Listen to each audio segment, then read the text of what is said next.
Buenos días, gracias por estar aquí con nosotros en este domingo 4 de abril del año 2021. En este día celebramos el evento más importante, yo creo, en toda la historia de la humanidad, que es la resurrección de Cristo Jesús. En esta mañana lo que vamos a hacer es un estudio especial. Vamos a dejar un poquito la vida de Jacob que hemos estado estudiando y vamos a estudiar qué pasó en las últimas horas en la vida de Jesús y especialmente en el momento de su resurrección. Toma tu Biblia, acompáñame, vamos a hacer un recorrido desde el año primero, que es cuando nace Jesús, y vamos a venirnos todo el camino, pero especialmente vamos a enfocarnos en los últimos días de su vida en la tierra como hombre, en su pasión, en su muerte y en su resurrección. ¿Qué hay detrás de ese misterio? ¿Por qué es importante? ¿Por qué el mundo entero lo festeja? No solamente es en un país, es en el mundo entero. La persona de Jesús llegó a cambiar la historia de este planeta y de la humanidad. Quédate conmigo, vamos a estudiar sus últimos días aquí en la tierra. Toma tu palabra, toma tu Biblia por favor y vamos a estar viendo diferentes pasajes. Vamos a iniciar primeramente en el capítulo 23 el capítulo 22 del Evangelio de Lucas. Si puedes ir para allá, toma tu palabra, tu Biblia y vete al capítulo 22 de Lucas, al versículo más o menos como por el 39. Vamos a comenzar, ¿ok? Vamos a leer un poquito, vamos a hacer una oración y comenzaremos con nuestro estudio. Espero que este estudio sea un estudio que transforme tu vida, que te permita ver quién es Jesús, a qué vino a la tierra y cuánto te ama. Es algo que quiero que te lleves en mente. Si hay algo que quiero que saques de esta clase el día de hoy, es que te lleves en mente que Cristo Jesús, el creador del universo, te ama y está dispuesto a entrar en tu vida, a darte una vida nueva, pero especialmente a darte vida eterna junto a Él. Toma tu Biblia, vámonos rápidamente al Evangelio de Lucas capítulo 22, versículo 39. Vamos a leer un pedacito y vamos a hacer una oración para poder empezar, ¿ok?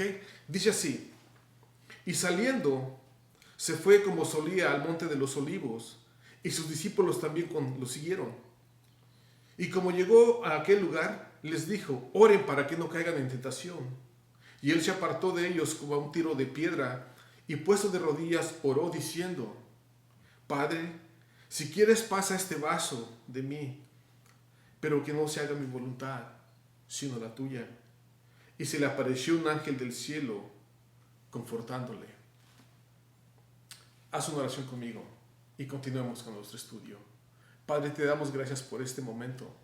Te doy gracias por tu palabra, porque estás a punto de hablarnos y de transformarnos en tu autoridad y en tu poder. Te suplico que todas las personas que escuchen este mensaje, Señor, especialmente aquellos que no te conocen, que oigan, Señor, la voz del Espíritu, que te acepte como Rey y Salvador y que se hagan parte de tu familia eterna. Gracias por el sacrificio que hiciste por nosotros y gracias por darnos la oportunidad de recordarlo y de compartirlo con aquellos que no te conocen. Te bendigo y te glorificamos en el nombre de Cristo Jesús. Amén, amén, amén. Miren qué bonito es esto. Esta es la última semana en la vida de Jesús. Hace 8 días, por ejemplo, cuando festejamos el Domingo de Ramos, que es cuando llega Jesús en un burrito y llega entrando a Jerusalén. Y todos gritan: Hosana, Hosana, bendito el hombre que viene, bendito el que viene en el nombre del Señor, dice el pasaje. Y dice la palabra que la gente tomaba ramas de palmas y las tiraban al suelo para que pudiera pasar Jesús montado en ese burrito. Todas esas voces gritando: Hosana, Hosana, bendito el que viene en el nombre del Señor. Una semana después, esas mismas personas que estaban gritando Hosana, Hosana, estarán gritando: crucifícale, crucifícale. Ese Domingo de Ramos, cuando Jesús entra en el burrito a Jerusalén, es su última semana de vida. Y lo que acabamos de leer es un momento después de la cena, de lo que conocemos nosotros como la última cena, que es cuando cena con sus discípulos. Y dice aquí que era su costumbre que sale al monte de los olivos, a un jardín, a un huerto, que es el jardín de Getsemaní o el huerto de Getsemaní, que es a donde él llega y se pone a orar. Y me gusta mucho lo que dice aquí, porque Para comenzar le dice a sus discípulos, oren para que no caigan en tentación. Y ese es un consejo muy poderoso que te puedo dar y que viene de Jesús mismo. Cuando estés en tentación, mantente en oración y créeme que vas a poder vencer esa tentación. Y aquí vemos que Él les da esa orden. Oren para que no caigan en tentación. Y Él se aleja y empieza a orar a su Padre. Pero mira, quiero que entiendas que el momento en el que está pasando Jesús en ese instante es tan crucial y es tan doloroso como tú y yo no nos podemos imaginar. Porque Él mismo se postra de rodillas y le grita a su Padre y observa las palabras que dice. Es muy importante que entiendas esto que voy a decir ahorita. Jesús en su oración hace un comentario y lo que está pidiendo es esto. Cuando dice lo siguiente, Padre, si quieres pasa este vaso de mí, pero que no se haga mi voluntad, sino la tuya. En este lugar, en este jardín, Jesús lo que está diciendo es esto. Señor, si hay una manera de traer la salvación a la humanidad, aparte de la cruz, vayámonos de esa manera. Lo que estaba diciendo Jesús en este pasaje es esto. Señor, si yo puedo salvar a la humanidad, pero no en la cruz, dime de qué manera y lo hacemos de esa manera. Pero al último dice, pero que se haga tu voluntad y no la mía. Y la voluntad de Dios es que Jesús fuera a la cruz. Y fíjate que estaba siendo triturado en ese momento, al punto de que dice el pasaje que se le apareció un ángel para fortalecerlo. En ese jardín de Getsemaní, Jesús está haciendo una oración a su Padre, buscándolo en la oración, porque siente que está a punto y sabe que le quedan muy pocas horas antes de ir a la cruz. Y grita, Señor, ayúdame. Y en ese instante baja un ángel a fortalecerlo. Es interesante que en ese jardín de Getsemaní comienzan las últimas horas donde está a punto de comenzar la pasión, la muerte y la resurrección de Jesús. Es interesante saber esto y que lo sepas tú también. Que todo el problema del pecado y la condenación también surgió y nació en otro jardín, en el jardín del Edén. Y eso es interesante cuando comparo los dos jardines, porque en este jardín se origina el problema, en este otro jardín comienza la solución de ese problema. Sí, en el jardín del Edén, el ataque de Satanás fue de día. En el huerto de Getsemaní, en el jardín de Getsemaní, el ataque de Satanás fue de noche.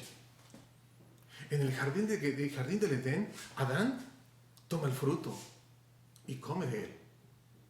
En el huerto de Getsemaní, Jesús recibe la copa, el vaso de ese trago amargo que iba a tomar. En el jardín del Edén, Adán escucha la voz de su esposa. En el huerto de Getsemaní, Jesús escucha la voz de su Padre. En el Edén, los ángeles expulsan a Adán del huerto. En el huerto de Getsemaní, llega un ángel a fortalecer a Jesús.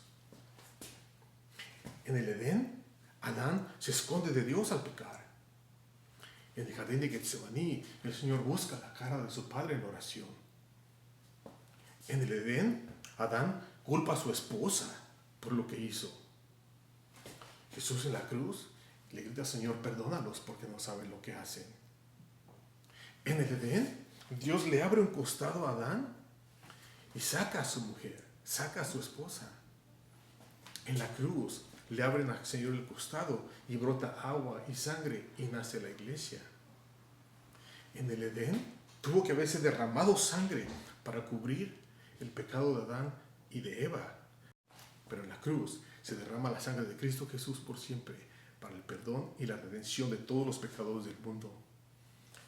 En el Edén, Adán muere espiritualmente, pero en la cruz Jesús vive espiritualmente y muere físicamente.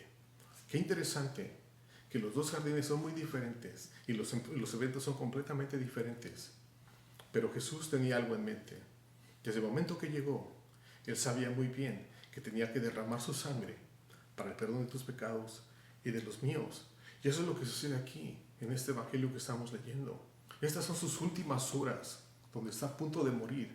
Está a punto de derramar toda su sangre por tu salvación y por mi salvación. Y sigue diciendo el pasaje que en ese momento es cuando llegan a arrestarlo. Y cuando llega Judas y llega con toda la bola de soldados. Y llega y Judas lo besa. Y esa fue la señal. Al darle el beso a Jesús, ese es el hombre, para que se lo lleven, le dice a los soldados y lo arresten. Y en ese instante, cuando llega Judas y besa a Jesús, Jesús le dice lo siguiente: Judas, ¿con un beso entregas al Hijo del Hombre? Y viendo que los discípulos lo que está pasando, uno de ellos dice: ¿sabes qué? ¿Peleamos en este momento, Señor? Y dice el Señor: no, pero eso es lo que pasa. Entonces uno de ellos, que fue Pedro, dice el versículo 50, uno de ellos hirió a un siervo del príncipe con los sacerdotes y le quitó la oreja derecha. Es decir, agarró la espada y le quiso pegar en la cabeza aparentemente, pero falló y le cortó una oreja. Y dice el Señor: basta. No es así.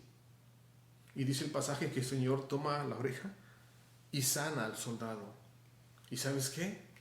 Este es el último milagro de Jesús en la tierra como hombre. Porque aquí en adelante se enfrenta a un juicio. Y todo el resto del capítulo 22 se lo llevan delante de Pilato y lo llevan delante de Herodes y todos se burlan de él y nadie le hace caso. Pero ¿sabes qué? Jesús es fiel. Jesús sabía exactamente lo que estaba pasando y él estaba controlando esta situación. En el capítulo 23, más adelante, toma Pilatos por 3 veces, lo cuestiona y las 3 veces dice: este hombre es inocente, no encuentro culpa para mandarlo a la cruz. Se lo manda a Herodes porque resulta que Jesús era Galileo. Herodes lo ve y dice: yo no encuentro culpa en este hombre, y ¿sabes qué? Regréseselo a Pilato, yo no lo quiero aquí. Y lo regresan a Pilato. Pilato lo examina otra vez y dice: ¿sabes qué? Este hombre no encuentro culpa, pero ¿qué les parece? Aquí tenemos a Barrabás, un asesino, y acá tenemos a Jesús. Y la tradición de ese tiempo era la siguiente: que en esa temporada dejaban ir a un preso, a una persona que estaba pagando alguna sentencia, lo dejaban ir. Y en ese momento Pilato les da la opción: aquí tienen a Jesús y aquí tienen a Barrabás, ¿a cuál de los dos quieren que deje ir? Y todos gritan: suelta a Barrabás. Y dejan libre al culpable y se llevan al inocente a la muerte. Qué interesante que Barrabás es culpable y ahí está Jesús presente y él toma el lugar de la persona de su condena. Es increíble todo lo que pasa alrededor de la vida de Jesús, de que Él está en medio de ladrones, en medio de criminales, y date cuenta de que Él siempre paga los platos rotos, Él siempre paga la culpa. Aquí lo dejan libre y se va, y después de ahí lo golpean, lo torturan. La flagelación, que es como ese látigo, un látigo que tenía 3 puntas en la parte final del látigo. Y en esas puntas del látigo tenía pedazos de hueso o pedazos de cristal o pedazos de roca filosa. Y la razón era para que cuando te golpeara ese látigo en la espalda, se enterrara en la carne y sacara pedazos de carne. La razón para esa flagelación no era para matarte, era para torturarte, para matarte lentamente de dolor. Era tan horrible la golpiza que les daba la flagelación que muchas veces podías ver incluso los intestinos, los riñones, la parte de dentro de las costillas de la sangre. Y mucha gente, muchos de esos hombres que iban a la cruz, a la crucifixión, después de la flagelación, ya no sobrevivían. Era tan doloroso y perdían tanta sangre que caían muertos antes de llegar a la cruz. El pasaje en Isaías nos dice la palabra que Jesús fue golpeado de tal manera que quedó completamente desfigurado. Isaías nos dice que la barba le colgaba, de que aparentemente fue tanta la golpiza que le jalaron la barba y le colgaba la barba al Señor.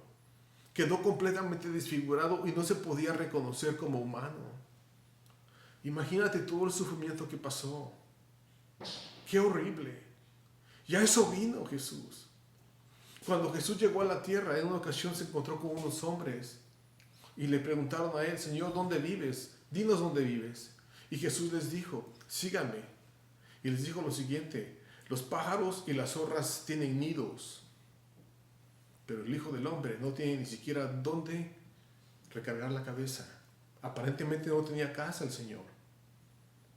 Y es increíble, porque cuando llegó a la tierra, no ocupó en el templo con los fariseos porque no lo querían. No ocupó con los sacerdotes y con los maestros de la ley. No había lugar para él ahí. Cuando llegó antes de nacer, no había lugar para él en un hotel. Tuvo que ir a nacer en un establo junto con los animales. Jesús nunca tuvo lugar en esa tierra. Nunca hubo un lugar especial para él. El único lugar el único lugar en el cual pudo caber y fue diseñado para él fue en la cruz. Un lugar perfecto. Y es triste decirlo, pero él sabía bien que ese es el único lugar donde él iba a caber. Y así cuando lo toman y lo llevan a lo que es Calvary, al Calvario, a Golgota, que es ese lugar donde lo van a crucificar, estos son los eventos que suceden. Léelos conmigo, escucha el poder de la palabra y ve lo que le pasó a Jesús en sus últimas horas de vida aquí en la tierra. Dice el capítulo 23 de Lucas, el versículo 33. Y como vinieron al lugar que se llamaba la calavera o Calvario, le crucificaron ahí y a los malhechores, uno a la derecha y el otro a la izquierda. Y Jesús decía, Padre, perdónalos, porque no saben lo que hacen. Mira, voy a ser bien franco contigo. Jesús fue crucificado en medio de dos ladrones o dos asesinos. Eran gente mala. La gente que iba a la cruz era la gente que había cometido los peores crímenes contra el imperio. Ya sea asesinato, ya sea robo, o quisiste revocar el imperio y te mandaban a la cruz, te golpeaban y te desfiguraban y a fin de cuentas te ibas a la cruz a morir. Y Jesús estaba en medio de esas dos personas, él siendo inocente. Yo no sé dónde estés tú en este momento, no sé quién seas, pero puedes ser tú el peor de los criminales. Puede ser que seas esposo y hayas engañado a tu esposa muchas veces.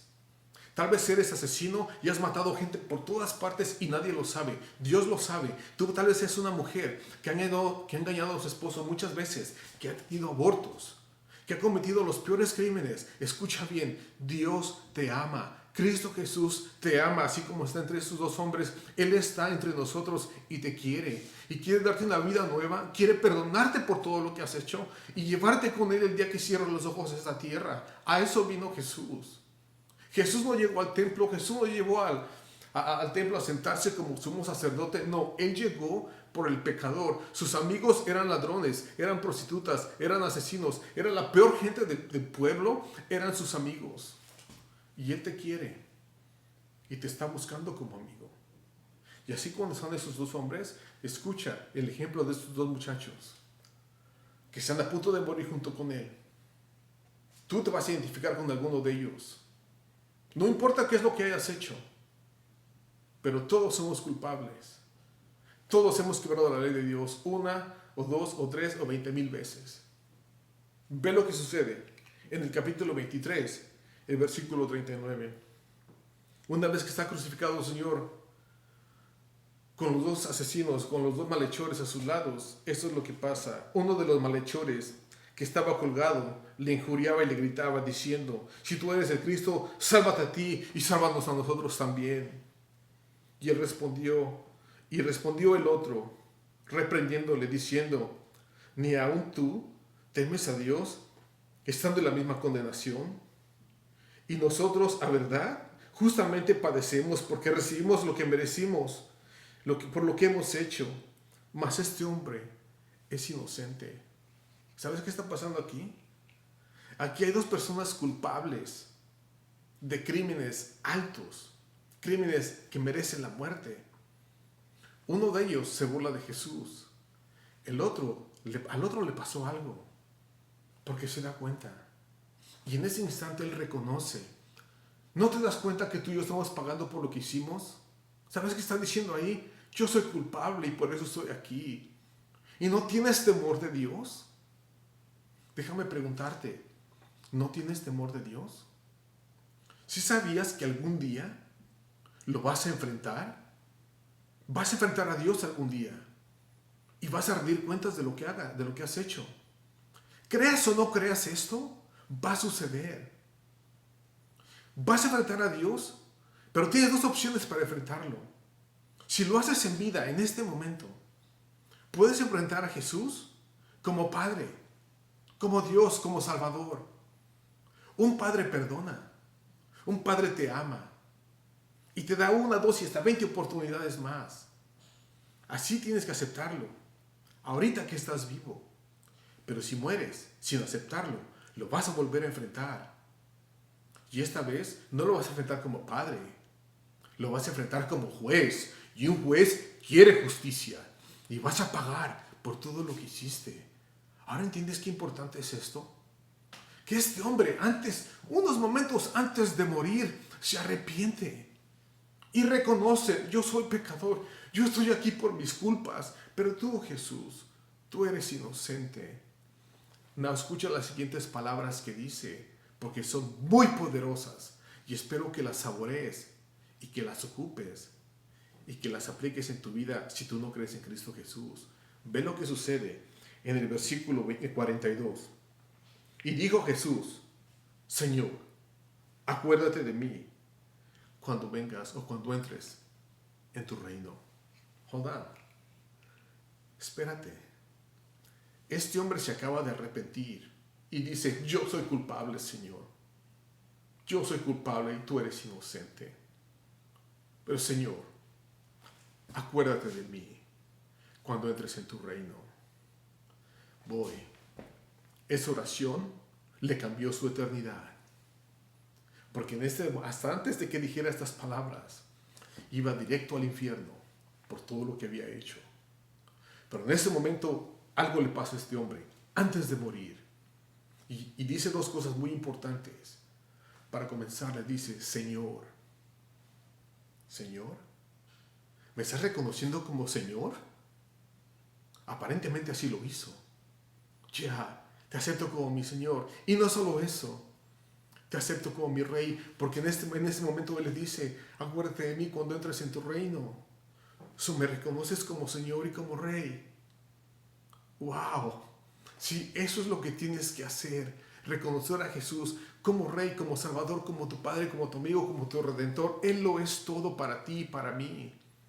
Y así como este hombre lo hizo en la cruz, antes de morir.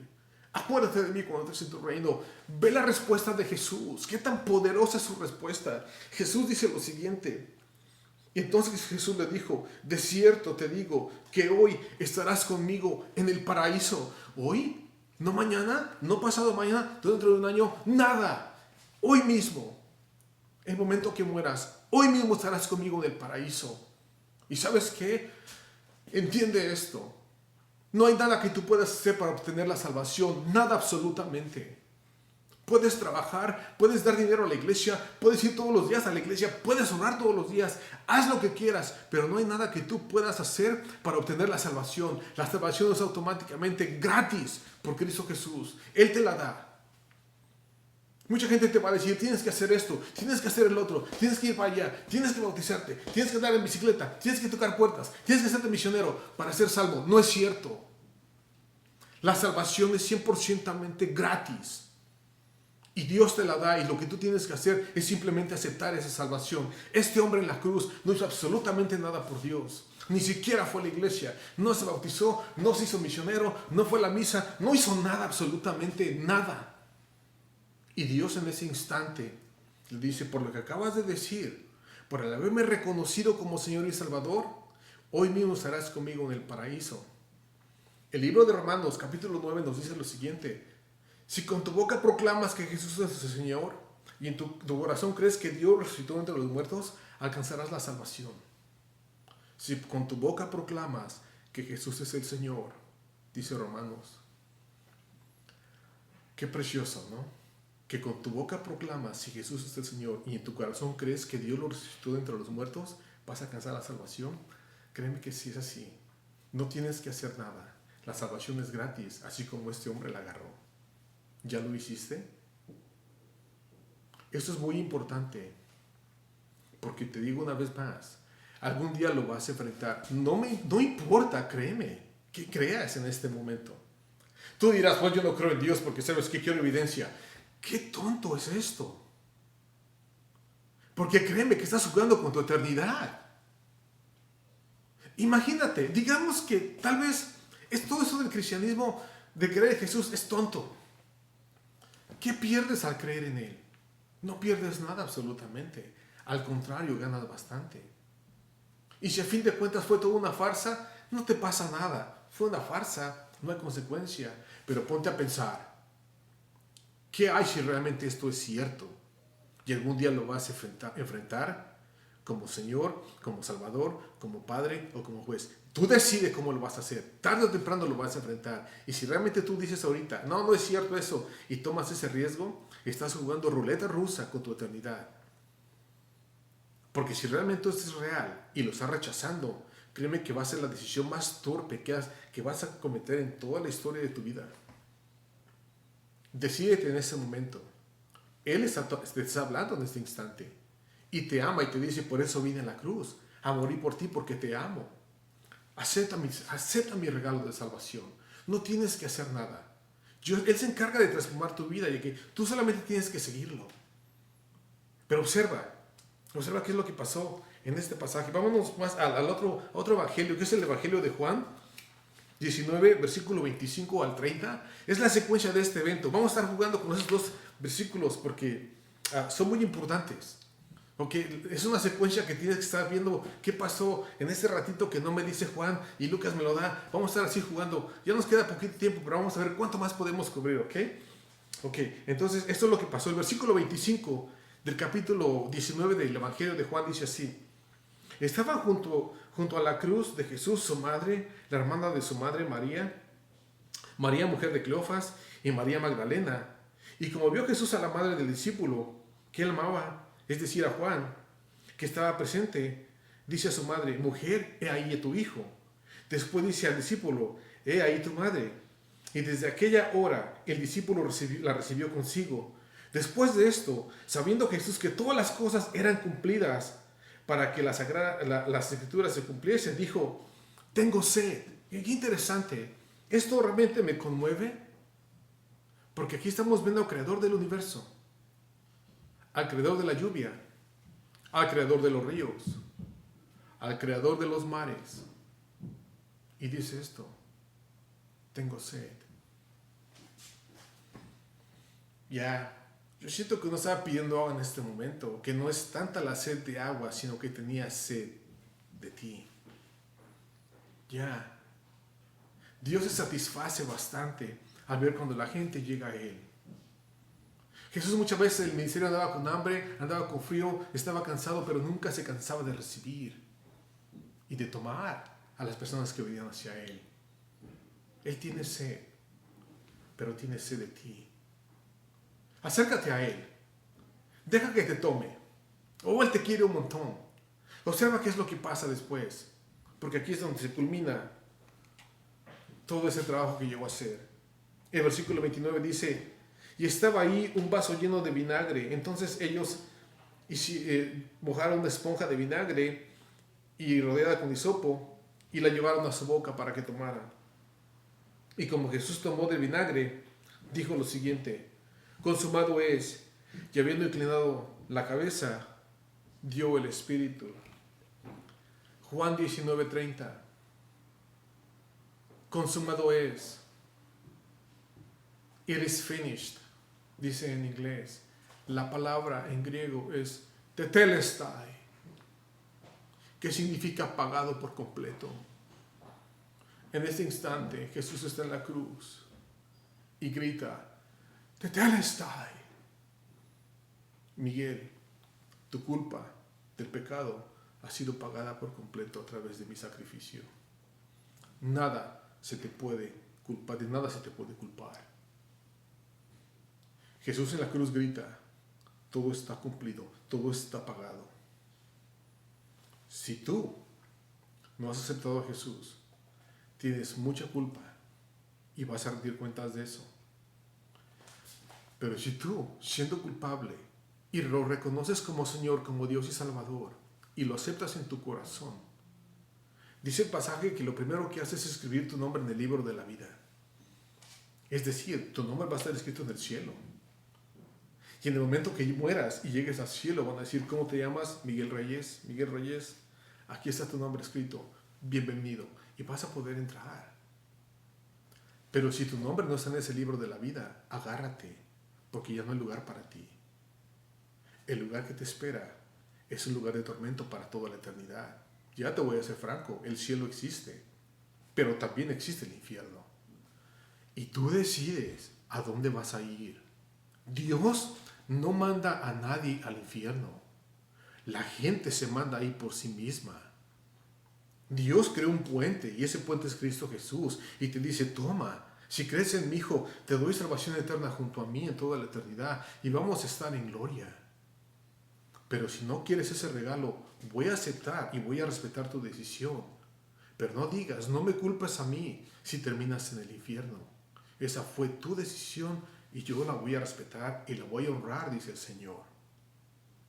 Tú decides en este momento, ¿a quién vas a seguir? ¿Quieres seguir a Dios? ¿O quieres seguir este mundo? Que créeme, este mundo va derecho por allá. Dice el pasaje que la gente, el camino que lleva a la destrucción y a la condenación es un camino amplio y entran por montones. Pero el camino que te lleva a la salvación es un caminito angosto y ahí entra uno por uno. Y tú decides cuál de los dos vas a seguir. Vamos a regresarnos una vez más para acabar al Evangelio de Lucas. Y continuemos leyendo el capítulo 23, en el versículo 44. Ve qué es lo que pasa. Y cuando era la hora, cuando era como la hora sexta, fueron hechas tinieblas sobre toda la tierra hasta la hora del mediodía. Hasta las 3 de la tarde, perdón. Estamos hablando del mediodía a las 3 de la tarde aquí. Y el sol se oscureció y el velo del templo se rompió por medio. Entonces Jesús clamó en gran voz diciendo, Padre, en tus manos encomiendo mi espíritu. Y habiendo dicho esto, dio el espíritu. En este momento, Jesús entrega su espíritu, es decir, da la vida. Y si Jesús no pudo haber muerto en la cruz, porque dice la palabra en Romanos, que el pago del pecado es la muerte. Pero Jesús nunca pecó. Su cuerpo era perfecto, era divino. Era un cuerpo perfecto que nunca hubo pecado en él. Por lo tanto, no pudo haber muerto. Él murió porque dice el pasaje que entregó el espíritu. Si no, no se muere. Él pudo haber estado en la cruz una semana y no se muere. ¿Por qué? Porque no eres pecador. Porque tu cuerpo es puro, es limpio. No hay corrupción en él. No es como el mío, que hay mucha corrupción. Pero en este momento leemos que él da el espíritu. Y dice, aquí está. Y es así cuando muere. Y observa esto. Que la misma creación, dice el pasaje, en ese instante hubo oscuridad por 3 horas en la tierra. El creador del sol, el creador de la luna, el creador de las estrellas acababa de morir y la misma creación sintió la muerte de su creador como hombre. Y no solo eso, el Evangelio de Juan nos dice que hubo un terremoto fuertísimo en ese instante. La misma tierra sintió la muerte del creador.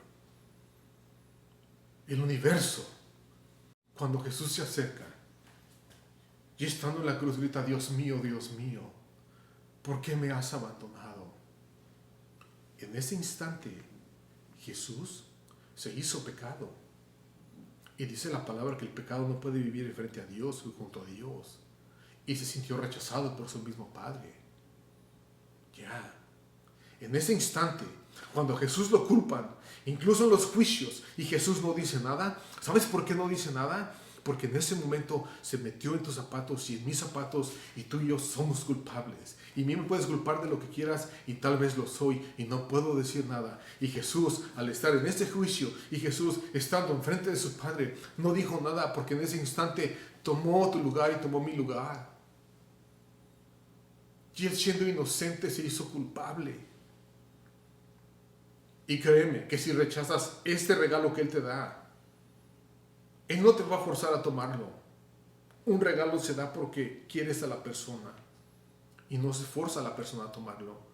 Bueno, Jesús, en este instante te está dando ese regalo de salvación. Acéptalo. ¿Y sabes por qué es importante que lo aceptes? Porque es importantísimo que lo aceptes como Señor y Salvador y que proclames que es el Señor. Oh sí, porque por ese trabajo que hizo Jesús en la cruz, dice Filipenses 2, escucha lo que dice Filipenses 2, del versículo 9 en adelante, por lo cual Dios le exaltó a lo sumo, a lo grandísimo, y le dio un nombre que está sobre todo nombre, para que al nombre de Jesús se doble toda la rodilla de los que están en los cielos y de los que están en la tierra y de los que están debajo de la tierra, y que toda la lengua confiese que Jesucristo es el Señor, para la gloria de Dios Padre. Hey, escucha esto y escucha bien. Puedes ahorita postrarte delante de Él y proclamarlo como Rey y Salvador. Puedes hacerlo en este instante, si así lo deseas, en vida y voluntariamente hablando. Pero si mueres sin hacerlo, sin reconocerlo como Señor y Salvador, te vas a tener que postrar, quieras o no quieras. Voluntariamente o involuntariamente lo vas a tener que hacer, porque toda la lengua va a confesar que Él es el Señor y toda la rodilla se va a doblar, pero tú decides cuándo lo haces, ahorita que estás en vida y lo ves como Padre, o te postras y lo reconoces como Señor y Rey y Salvador, como juez. Dios tiene un plan perfecto para ti y para mí, y su sacrificio en la cruz no fue un juego, fue un evento que iba a transformar toda la humanidad. Y Dios en ese instante te pide eso. Acepta el regalo de salvación ahorita que estás en vida. Mira, vamos a hacer una oración porque ya se nos va a acabar el tiempo. Y si no has aceptado y no crees a Jesús, nunca lo has tomado del corazón como tu Señor, tu Salvador, en este instante lo puedes hacer y puedes cambiar tu curso de tu eternidad, así como lo hizo ese hombre en la cruz. ¿Estás dispuesto? Si es así, ora conmigo y espero lo hagas de corazón y que al final de esta clase tu nombre esté escrito en el libro de la vida. Postra tu rostro y ora conmigo algo así, una oración más o menos como la que voy a hacer, y dila de corazón para que el Señor te bendiga y te acepte. Padre, te doy gracias por tu Hijo Jesucristo. Te doy gracias porque lo mandaste a la tierra, a la cruz, a morir por mí y por mis pecados. Yo no te conocía, Señor. Yo había escuchado de quién eres y qué es lo que haces y qué es lo que hiciste, pero nunca lo había aceptado en el corazón que lo habías hecho para mí. En ese instante me arrepiento de todo lo que he hecho y de todos mis pecados, Señor, tú los conoces, perdóname, bórralos, Padre. En este instante te acepto como mi Señor, mi Dios y mi Salvador, y creo en mi corazón que viniste a morir en mi lugar. Creo, Señor, que resucitaste de entre los muertos para darme vida eterna. En ese instante te quiero decir que te quiero seguir y te quiero aceptar. Y te suplico que me llenes de tu espíritu para caminar todos los días junto a ti y hacia ti. Gracias por haber muerto en la cruz. Gracias por llamarme por nombre y por decirme que me amas. Acéptame, Señor, en tu familia. Te lo pido, Padre, en el precioso nombre de Cristo Jesús, que es Dios y que vive y reina por los siglos de los siglos. Amén. Si hiciste esta oración y la hiciste de corazón, en la autoridad que nos da la palabra, Dios ya te escuchó y Dios te acaba de agregar en el libro de la vida. Tu nombre está escrito. Vive con Él, búscalo en su palabra, platica con Él en la oración y créeme que lo que sí te puedo aconsejar es que desarrolles una relación personal con Él única. Él te quiere y te quiere conocer más todavía y Él quiere que tú lo conozcas a Él todavía, especialmente más. Entonces, espero esta clase te haya servido de algo. Espero te haya presentado a un Jesús de una manera diferente. Tal vez no como lo habías visto antes, pero entiende que Él te ama y que murió por ti. Para ustedes que lo conocen, para ustedes que caminan con Él y para ustedes que le sirven, continúan haciendo lo mismo. Hagan su oración, lean la palabra y sigamos compartiendo el Evangelio con aquellos que lo necesiten. Gracias por haberme acompañado. Que Dios los bendiga. Que Dios los bendiga en este día de la resurrección y que Cristo Jesús nazca una vez más en tu vida y que te renueve en el nombre de Jesús. Gracias y nos vemos pronto. ¿Ok? Y para ustedes que se acaban de convertir, bienvenidos a la familia del Señor. Es un placer hablar con ustedes y bendecirlos desde aquí. De su hermano en Cristo Jesús, Miguel Reyes. Que Dios los bendiga y nos vemos. Hasta la próxima. En el nombre de Jesús. Amén, amén, amén.